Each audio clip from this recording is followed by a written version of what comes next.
accuracy. I'm gonna make this. Subhanallah. The way the lights are twinkling, inshallah, our souls are twinkling from Allah Azza wa Jal is watching upon us. Subhanallah. Okay, is everyone ready? Yeah. Takbir! Allahu Akbar. Takbir! Allahu Akbar. Takbir! Allahu Akbar. Mufti, without a shadow of a doubt, subhanAllah, one of the most enigmatic and forthright Islamic speakers today, a scholar that not only leads by what he says, but by his own example. Mufti Menk, if I can invite you onto stage. Jazakallah khair.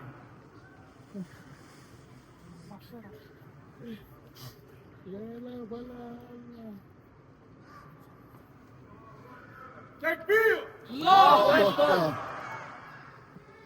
Allahu Akbar. السلام عليكم ورحمة الله وبركاته. وعليكم السلام. بسم الله والحمد لله والصلاة والسلام على رسول الله وعلى آله وصحبه أجمعين. My brothers and sisters, every one of us is supposed to pray 5 times a day.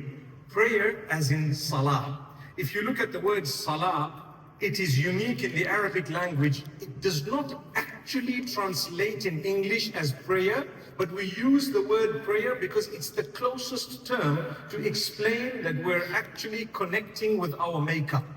But salah is not actually the word prayer, because prayer could also be dua or supplication. If I were to raise my hands and beg from Allah in any language, even if it's my imagination and I'm trying to word it and I'm not so good at wording what I want, you and I know that that's a supplication. It's also called a prayer.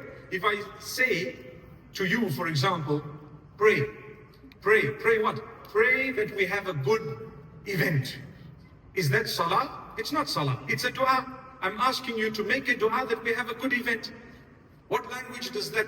Is that in any language whatsoever? It's irrelevant to Allah. The fact is you're calling out to your Maker for you to achieve something. MashaAllah, tabarakallah. Now, when it comes to the 5 daily prayers, we're talking of a specific set of actions and words with an intention that starts in a specific way with Allahu Akbar and it ends in a specific way with Assalamu alaikum wa rahmatullah, Assalamu alaikum wa rahmatullah, right? That's salah. You pray 5 times a day. We are taught that it's one of the most important pillars of Islam. The second pillar of Islam is prayer.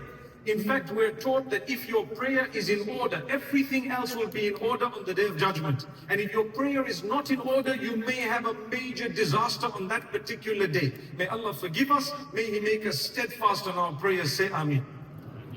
Ameen, Ameen, Ameen, Ameen. So, imagine if I were to tell you that the caller who calls to the prayer, known as the what? Say it. Mu'adhin. The caller who calls to prayer gets a full reward for everyone who came to pray and who prayed as a result of the reminder that he offered through the adhan. Hayya ala salah. What did he just say? He said, come to prayer.